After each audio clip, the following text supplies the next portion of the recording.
प्यारे बच्चों, स्वागत है आप सभी का ऑनलाइन शिक्षण कक्षा में। तो आशा करती हूँ आप सभी लोग अपने अपने घरों में स्वस्थ होंगे और अपने परिवार का ध्यान रख रहे होंगे।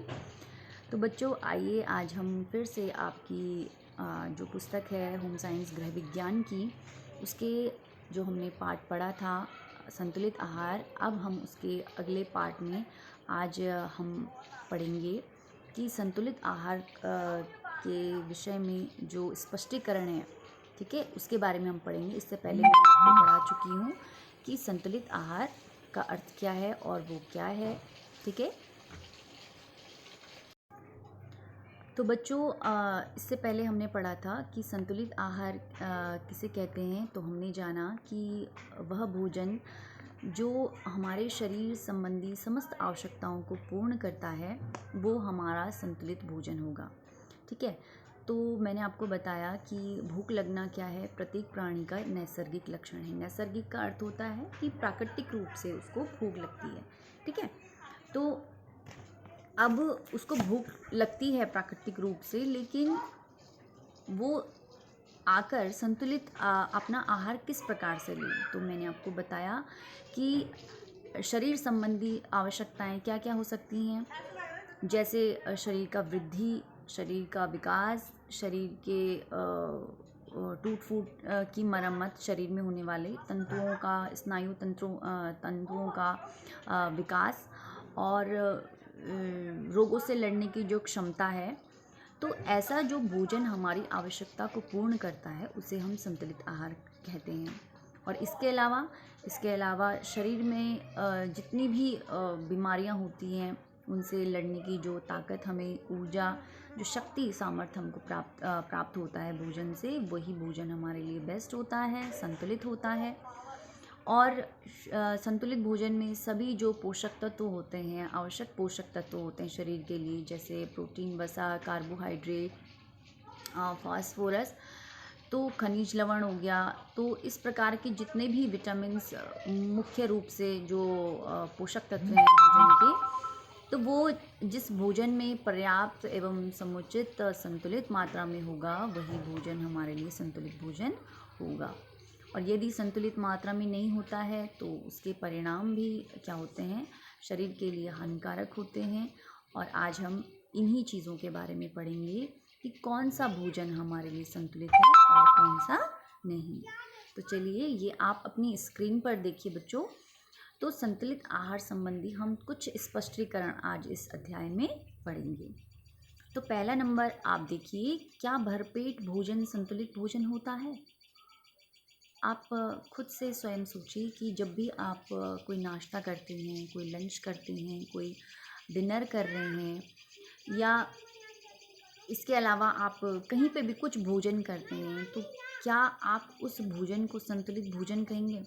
अच्छा, मान लीजिए जैसे आपने किसी शादी समारोह को अटेंड किया और वहाँ पे आपने खूब भरपेट भोजन करा। होता है ना कि जब हम बहुत दिनों के बाद इस तरीके का बाहर का खाना खाते हैं तो हमें उसको देख के बड़ा लालच आता है और मुंह में पानी आने लग जाता है, और हम क्या करते हैं, खूब सारा हर चीज़ खा लेते हैं। चाउमीन भी खा लेते हैं और बर्गर भी खा लेते हैं और दही बल्ले भी खा लेते हैं। बहुत सारी चीज़ें होती हैं शादी समारोह पार्टीज़ में, तो हम सब चीज़ों को मिक्स करके खा लेते हैं और पूरा पेट हमारा भर जाता है।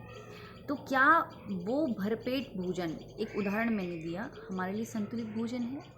नहीं, वो हमारे लिए संतुलित भोजन नहीं है बच्चों, क्योंकि उस भोजन में ऐसे गरिष्ठ पदार्थ हैं, यानी कि गरिष्ठ का अर्थ है ऐसे हार्ड वो भोजन हमारे लिए है जो कि हमारे पाचन तंत्र के लिए अच्छा नहीं है, ठीक है। और इसी के विपरीत अगर हम देखें कि जो भोजन हम कम खा रहे हैं और वो थोड़ा लेकिन हेल्दी है हमारे बॉडी के लिए, हमारे स्वास्थ्य के लिए, हमारे बॉडी की एनर्जी के लिए, तो वो भोजन क्या होगा, हमारे लिए बेस्ट होगा। अब जैसे कोई रोगी व्यक्ति है और रोगी व्यक्ति को हमने खूब ठूस ठूस के हर चीज़ खिला दी ज़बरदस्ती, तो क्या वो उसका शरीर क्या उस स्थिति को बर्दाश्त कर पाएगा? नहीं कर पाएगा। वो केवल वही भोजन ले पाएगा, उसको ऑब्ज़र्व, उसके पोषक तत्वों को कर पाएगा जो उस समय उसके शरीर के मुताबिक सही होगा, ठीक है, इसीलिए डॉक्टर्स हमेशा रोगी को सुपाच्य भोजन करने की ही सलाह देते हैं।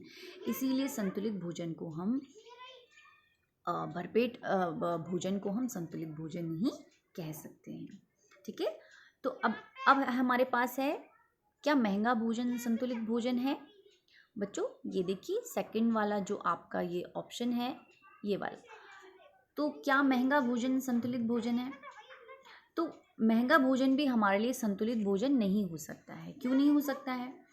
क्योंकि देखिए हमारे देश में कई लोग गरीब भी हैं, तो कई निम्न वर्ग के हैं, कई बहुत रिच फैमिली के हैं।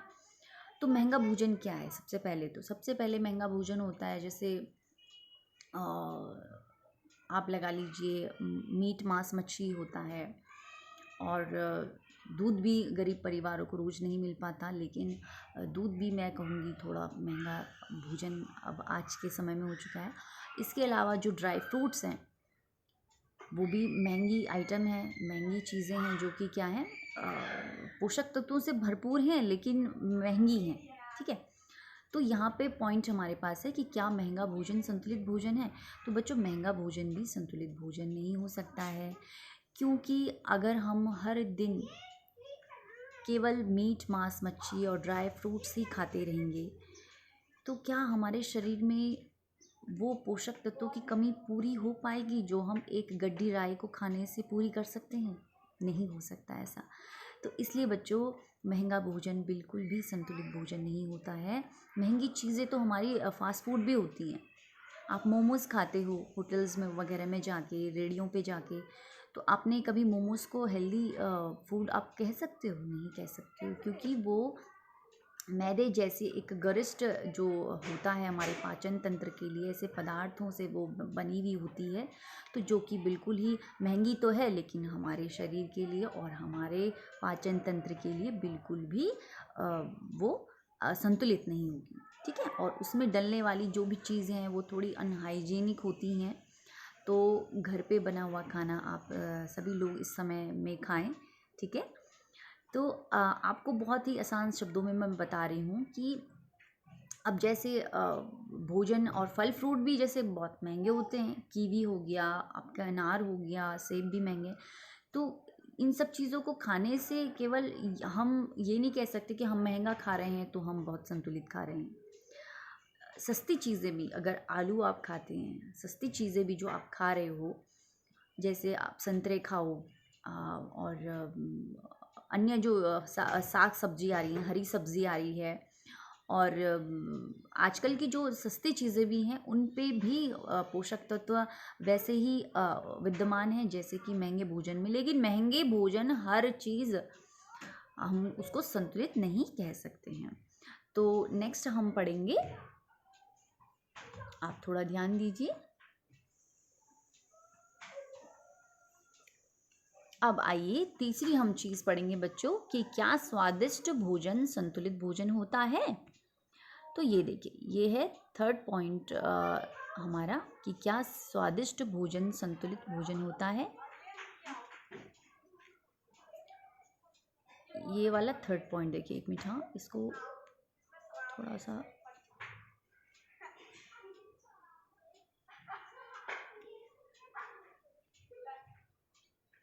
सॉरी, तो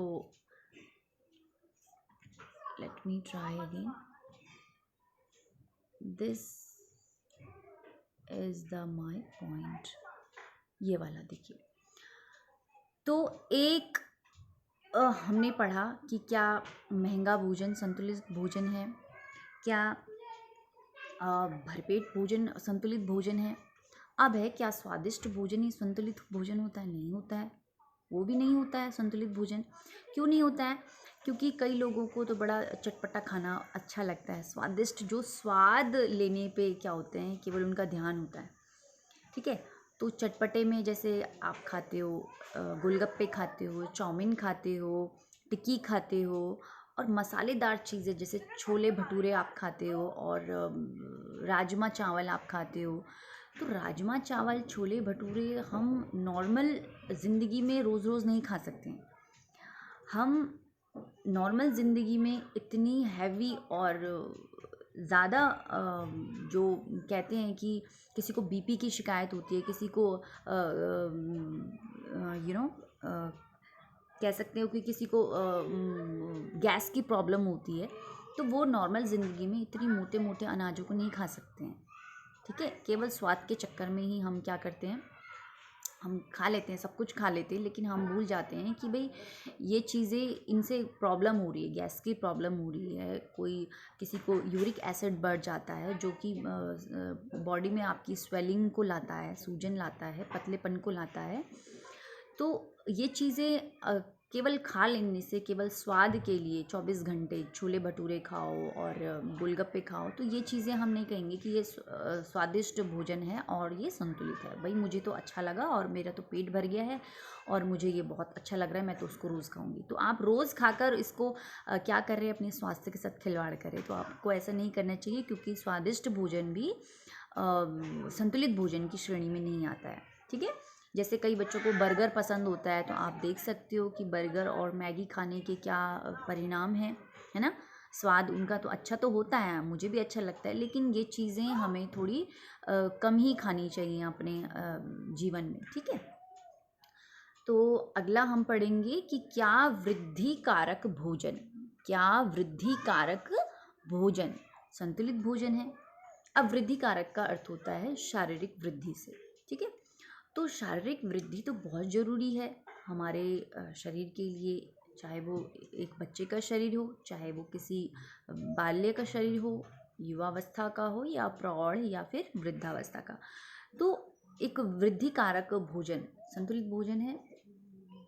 देखो बच्चों, हमने संतुलित भोजन के बारे में पढ़ा था कि वह भोजन जिसमें सभी प्रकार के पोषक तत्व विद्यमान तो होते हैं समुचित मात्रा में, उचित मात्रा में, उचित अनुपात में, लेकिन वो अनुपात कैसे उचित या कैसे वो संतुलित है, जब हम देखेंगे भाई हमारे शरीर का वृद्धि भी हो रही है और उसका विकास भी हो रहा है, उस शरीर में ऊर्जा का संचार हो रहा है, शरीर क्रियाशील हो रहा है, शरीर में ताकत का अनुभव हो रहा है, शरीर में रोगों से लड़ने की क्षमता का विकास है या हमें लगता है। ठीक है, तो इन चीज़ों से हमें पता चलता है कि क्या संतुलित भोजन हम खा रहे हैं। ठीक है, बॉडी की कह सकते हो कि क्रिया से। ठीक है, तो केवल वृद्धि ही हमारे शरीर का क्या एकमात्र उद्देश्य है संतुलित भोजन करने के लिए? नहीं, हमको केवल वृद्धि नहीं चाहिए संतुलित भोजन खाने के उपरांत, हमको तो बॉडी में ऊर्जा भी चाहिए, रोगों से लड़ने की क्षमता भी चाहिए, आंतरिक और बाहरी जो टूट फूट होती है उसकी हमें मरम्मत चाहिए। ठीक है, तो केवल शरीर को वृद्धि करने वाला, अगर शरीर की वृद्धि केवल लंबी लंबी लंबी लंबी लंबी और मोटी मोटी मोटी मोटी हो रही है, तो ऐसा भोजन संतुलित भोजन नहीं हो सकता, क्योंकि शरीर को भी तो संतुलित रखना है। शरीर संतुलित कैसे रहेगा? संतुलित भोजन करने के बाद ही संतुलित रह पाएगा। तो संतुलित भोजन केवल वृद्धि करना ही, शरीर को केवल लंबा लंबा या मोटा मोटा करना ही, ऐसा भोजन संतुलित भोजन नहीं होता। ठीक है, तो संतुलित भोजन के लिए हमें हर पोषक तत्व चाहिए जो कि शरीर को सुडौल रखे, बेडौल ना कर दे, शरीर को संतुलित रखे, उसकी जो वृद्धि है, विकास है, उसे संतुलित मात्रा में लेके जाए और उचित पोषण के साथ। ठीक है, तो आइए बच्चों, अब हम नेक्स्ट देखते हैं। तो अगला है हमारे पास अब हमारे पास लास्ट चीज़ है कि क्या ऊर्जादायक भोजन संतुलित भोजन है, कि क्या ऊर्जा देने वाला जो भोजन है वो क्या संतुलित भोजन होता है। तो इससे पहले तो हमने पढ़ा कि क्या केवल वृद्धि देने वाला भोजन संतुलित भोजन है। अब हमने पढ़ा कि क्या ऊर्जा देने वाला ही भोजन संतुलित भोजन है। अगर हमें केवल ऊर्जा ही मिलती रहेगी, ऊर्जा का अर्थ है शक्ति, केवल शक्ति ही हमारे शरीर में स्टोर होती रहेगी और उस शक्ति को हम कहीं वेस्ट नहीं करेंगे, ऊर्जा ही ऊर्जा लेते रहेंगे, तो क्या उससे शरीर का विकास होगा? तो ऊर्जा देने वाला भोजन भी केवल संतुलित भोजन नहीं हो सकता, क्योंकि ऊर्जा के साथ साथ हमें शरीर में रोगों से लड़ने की क्षमता चाहिए, शरीर का वृद्धि चाहिए, शरीर में बिल्कुल चुस्ती और फुर्ती चाहिए। ठीक है, हम जो भी भोजन ग्रहण करते हैं वो कुछ खाद्य पदार्थों में ऊर्जा हमें को बिल्कुल मिलती है, प्रदान होती है, लेकिन उससे ऊर्जा तो हमें मिल रही है, लेकिन क्या वो भोजन हमारी आंतरिक चीज़ों की, हमारी आंतरिक जो कोशिकाएं हैं उनकी टूट फूट जब हो जाती है तो उसकी क्या मरम्मत करने में सहयोग कर रहा है? क्या हमारे शरीर को वो चुस्त फुर्त बना रहा है, चुस्ती और फुर्ती दिलवा रहा है? क्या हमारे शरीर में रोगों से लड़ने की क्षमता वो उत्पन्न कर रहा है? तो केवल एक लाइन बोल देना कि ऊर्जादायक भोजन ही संतुलित भोजन है, तो वो भोजन भी भोजन नहीं होता है। संतुलित भोजन का अर्थ हमने पहले ही जान लिया है कि वह भोजन जिसमें सभी प्रकार के पोषक तत्व समुचित उचित अनुपात में होते हैं और जो शरीर संबंधी समस्त आवश्यकताएं, शरीर को वृद्धि देना, विकास देना, रोगों से लड़ने की क्षमता करना, आंतरिक टूट फूट मरम्मत जो हमारी होती है शरीर में उसको रिपेयर करना, उसकी मरम्मत को करना। ठीक है, और ये जो कुछ जो ये सारे चीज़ें हैं, ऊर्जा देना ये वगैरह, तो ये सब हमको जिस भोजन से मिलते हैं वही भोजन हमारा संतुलित भोजन होता है। तो ये सारी जो चीज़ें हमने 5 पॉइंट पढ़े हैं, ये सब के सब पॉइंट क्या हैं, थोड़े से और टेढ़े हैं, थोड़ा इनको आप समझने की कोशिश करिएगा। तो बच्चों, उम्मीद करती हूँ आपको इस चैप्टर की ये जो कुछ पॉइंट्स हैं वो समझ में आए होंगे, और अगर नहीं आए हैं तो आप मुझसे फिर से इसे पूछ सकते हैं और फिर से आप स्व अवलोकन करें इस पाठ का, इन कुछ बिंदुओं का, और आगे आने वाले जो नेक्स्ट पार्ट हम पढ़ेंगे उसमें मैं आपको आगे का बताऊंगी कि किस प्रकार से हम आगे संतुलित भोजन के कार्य और संतुलित भोजन किस प्रकार से हमारे लिए क्या क्या होना चाहिए। तो तब तक के लिए इतना आज बहुत है। तो बच्चों, आप लोग तब तक अपना घर में बड़ा ध्यान रखिए और थैंक यू।